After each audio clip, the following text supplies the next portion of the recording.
सुंदरपुर गांव में कांताबाई अपने बेटे सुमन के साथ रहती हैं। गरीब कांताबाई अपने ही जेठानी नंदिनी के वहां झाड़ू पोछा और खाना बनाने का काम करती हैं। उसके पति की मृत्यु बहुत समय पहले हो गई थी। कांताबाई का बेटा सुमन 10वीं की परीक्षा देने वाला है, जो कि पढ़ाई में काफी होशियार था और पूरे मेहनत के साथ वे मन लगाकर अपनी पढ़ाई करता है। वहीं दूसरी ओर नंदिनी के बेटे राकेश भी 10वीं की परीक्षा देने वाले हैं, पर वो तो दिन भर मोबाइल में लगा रहता है और अपने माँ बाप की कोई भी बात नहीं सुनता है। बेटा, काहे दिन भर मोबाइल देखते रहते हो? सामने बोर्ड की परीक्षा आ रहा है, तुम अगर नहीं पढ़ोगे तो पास कैसे हो पाओगे? हाँ बेटा, तुम अगर नहीं पढ़ोगे तो पास कैसे हो पाओगे? अरे पापा मम्मी, पढ़ने से क्या होगा?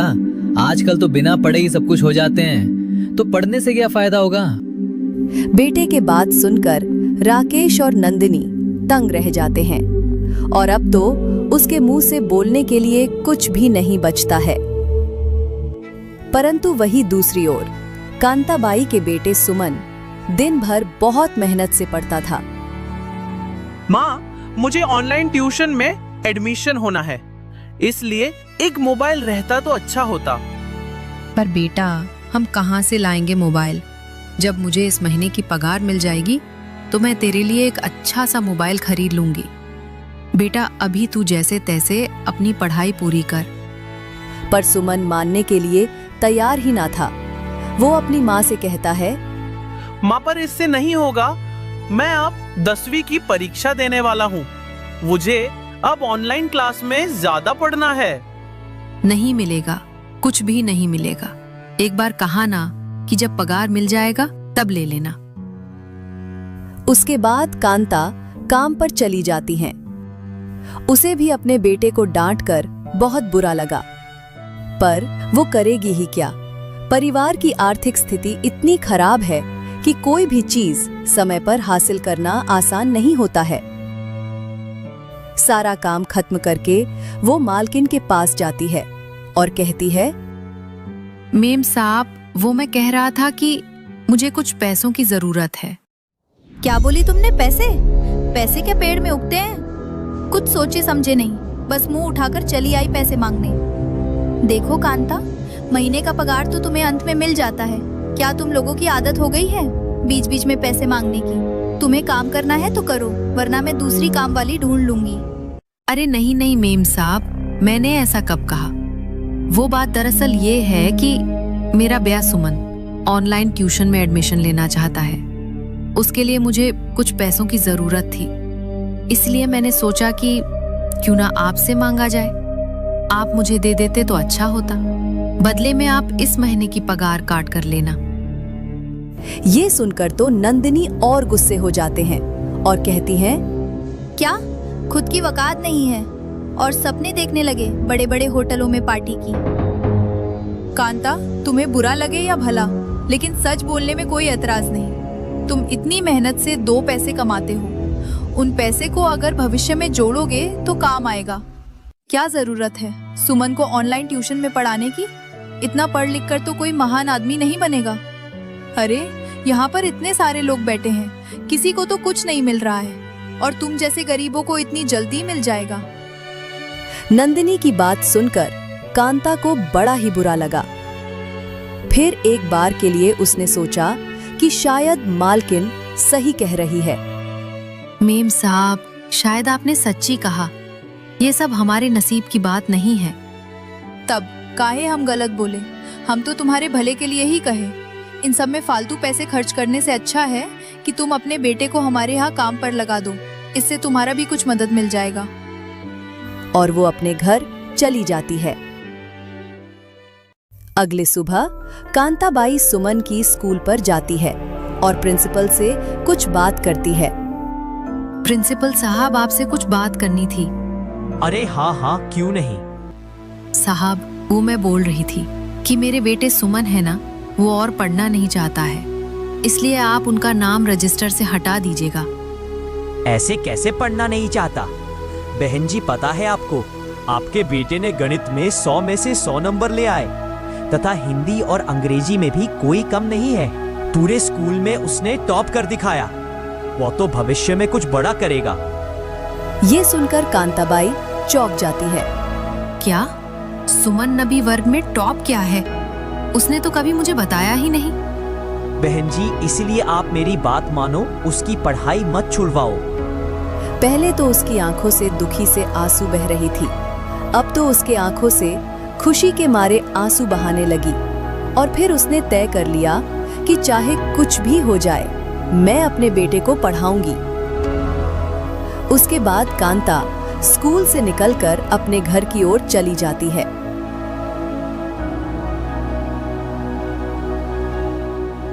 उसे कुछ याद आया और फिर वो अपनी पुरानी अलमारी को खोलती हैं, जहां पर 2 सोने के कंगन रखे थे। कांताबाई कंगन उठाती है और अपने मन ही मन सोचने लगते हैं। ये दोनों कंगन बेच देती हूँ, इससे मुझे कुछ पैसे का इंतजाम हो जाएगा और सुमन का ऑनलाइन एडमिशन भी हो जाएगा। वो बाजार जाते वक्त सोने की दुकान में अपने दोनों कंगन बेच देती हैं, क्योंकि वो उनके काम की नहीं थी, और उसके बदले में अपने ही बेटे को ऑनलाइन ट्यूशन में एडमिशन करा लेती है। सुमन को अब पढ़ने में थोड़ा आसान हुआ। वो इसी मेहनत से पढ़ने लगा और जब बोर्ड परीक्षा का रिजल्ट आया तो वो अच्छे नंबर लाकर पूरे स्कूल में अपना नाम रोशन करवाता है। इसलिए स्कूल की ओर से उसे उसकी माँ को बुलाकर ढेर सारी स्वागत किया जाता है और साथ ही उसे 1000 रुपए का इनाम भी दिया जाता है। खुशी के मारे दोनों माँ बेटे की आंखों से आंसू निकल आते हैं। पर यह बात जब नंदिनी को पता चला तो गुस्से से लाल हो जाती है, क्योंकि उसके बेटे दीपक फेल कर चुका था। वकात देखो उसकी, मेरे मना करने पर भी उसके बेटे को ऑनलाइन क्लास में एडमिशन करा दिया, और तो और उसके बेटे ने टॉप कर दिखाया, वहीं मेरे बेटे फेल हो गया। मेरा अपमान कर उसे बहुत खुशी आ रही है ना।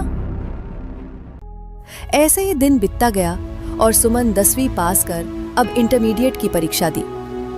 कुछ दिन बाद जब रिजल्ट आया तो फिर से सफल हो जाता है।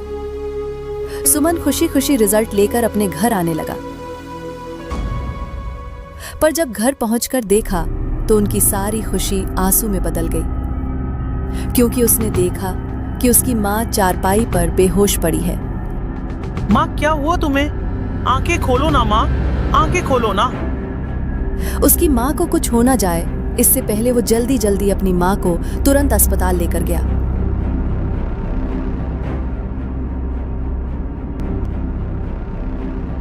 डॉक्टर साहब, बताएं ना माँ की तबीयत अभी कैसी है? देखो, अभी तो इलाज चल रहा है, हालत बहुत गंभीर है। तभी वहां पर एक नर्स आती है और कहती है, तुम ही सुमन हो ना? जाओ अभी काउंटर पर 1 लाख रुपए जमा कर दो, तभी आगे जाकर तुम्हारी माँ का इलाज हो पाएगा। क्या 1 लाख? ये सुनकर तो ही सुमन की होश उड़ जाते हैं। वो परेशान हो जाता है और सोचने लगता है कि आखिर कहाँ से इतना पैसा इकट्ठा करेंगे। माँ की इलाज करने के लिए उसके पास इतने पैसे नहीं थे, इसलिए वो कुछ काम की तलाश में भटकता रहा, पर कोई भी ऐसा काम नहीं था जिसमें उसे तुरंत पैसा मिले। यहाँ तक कि वो अपने चाचा चाची के पास भी जाते हैं, पर कोई भी उसकी मदद करने के लिए राजी ही नहीं होता है। सुमन मन ही मन उदास होकर अपने घर की ओर जाने लगता है। वो रास्ते पर जा रहा होता है, तभी उसे अपने स्कूल की प्रिंसिपल से भेंट हो जाता है। सर, आप यहाँ पर? प्रणाम। अरे सुमन, कैसे हो? हाँ, मैं थोड़ा पास के गांव जा रहा हूँ। रिटायर होने के बाद घर पर मन ही नहीं लगता। वैसे तुम अभी क्या कर रहे हो? सुमन अपने सर झुकाए चुपचाप खड़ा रहता है, पर अपने मुंह से कोई भी जवाब नहीं देता है। कुछ बात है क्या? बहुत परेशान लग रहे हो। फिर सुमन अपने हालात के बारे में प्रिंसिपल को सारी बात बताता है। सारी बात सुनकर प्रिंसिपल कहता है, सुमन, मैं तुम्हारे मदद करने के लिए तैयार हूँ। पर सर, आप तो अभी रिटायर्ड हो गए हैं, आप कैसे मेरी मदद कर पाएंगे? तो क्या हुआ? तुम हमारे स्कूल का जो इतना बड़ा नाम रोशन करवाया, तो हम तुम्हारे लिए इतनी छोटी सी सहायता नहीं कर पाएंगे। आओ हम साथ मिलकर पैसे इकट्ठे करेंगे।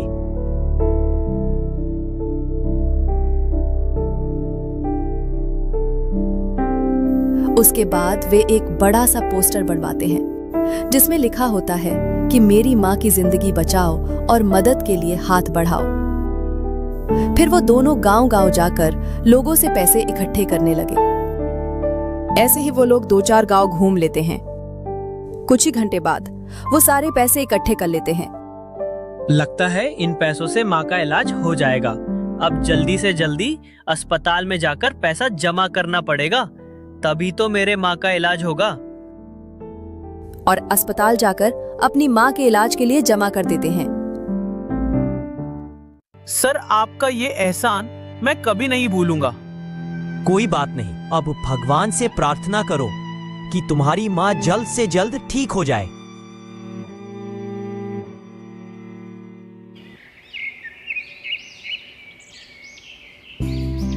कुछ दिन बाद सुमन की माँ बिल्कुल ठीक हो जाती है। माँ की तबीयत अभी कैसी है डॉक्टर साहब?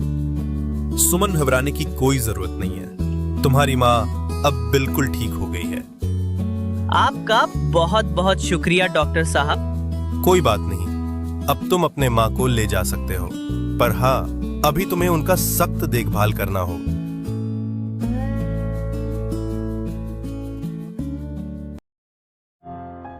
मामा, आप क्या कर रहे हो? डॉक्टर ने आपको अभी आराम करने के लिए कहा है। नहीं बेटा, मालकिन गुस्सा हो जाएगी, वहाँ काम पर जाना है। पर माँ, उसके लिए तो मैं हूँ ना, मैं काम पर जाता हूँ माँ। अरे बेटा, तुझे अभी पढ़ना है, तुझे आगे जाकर बहुत कुछ करना है। मुझे वो दिन अच्छी तरह से याद है जब तेरे प्रिंसिपल साहब ने मुझसे कहा था कि बहन, सुमन का पढ़ाई मत छुड़वाओ, वो पढ़ाई में सबसे चतुर है, और कहा था कि वो 2-2 बार स्कूल से टॉप किया है। परंतु सुमन अपनी जीभ पर अड़ा रहता है और माँ से कहता है, वस्कर, हमारे किस्मत यही तक थे। जब भाग्य ही साथ ना दे तो मैं और पढ़कर ही क्या करूंगा।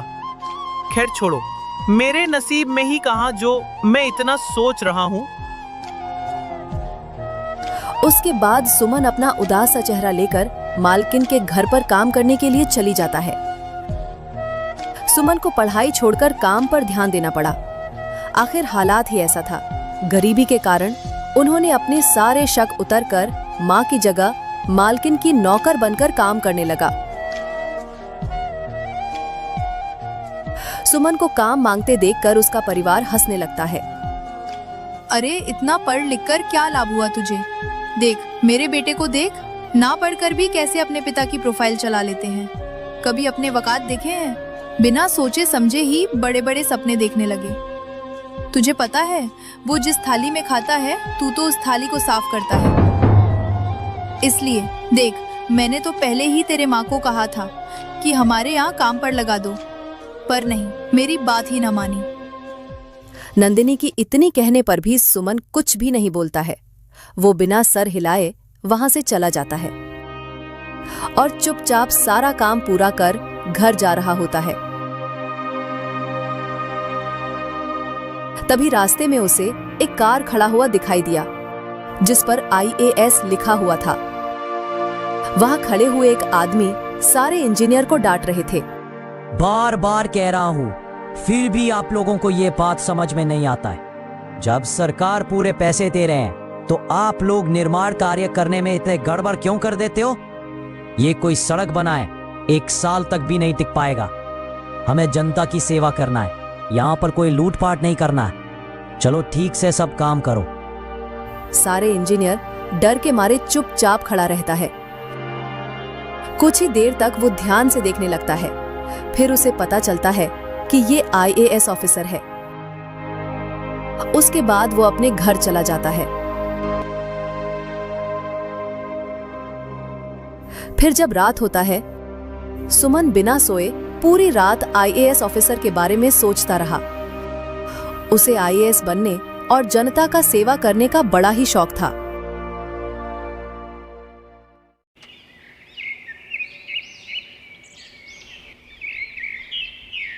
अगले दिन वो फिर से नंदिनी के वहां काम करने के लिए निकल जाते हैं। सुमन काम तो कर रहा था, पर उसका ध्यान काम पर नहीं बल्कि दूसरी ओर था। नंदिनी दूर से ये देख रही होती है। उसे पता था कि सुमन का काम पर ध्यान नहीं बल्कि दूसरी जगह ध्यान है। वो तुरंत उसके सामने आया और उसे जोर से डांटने लगा।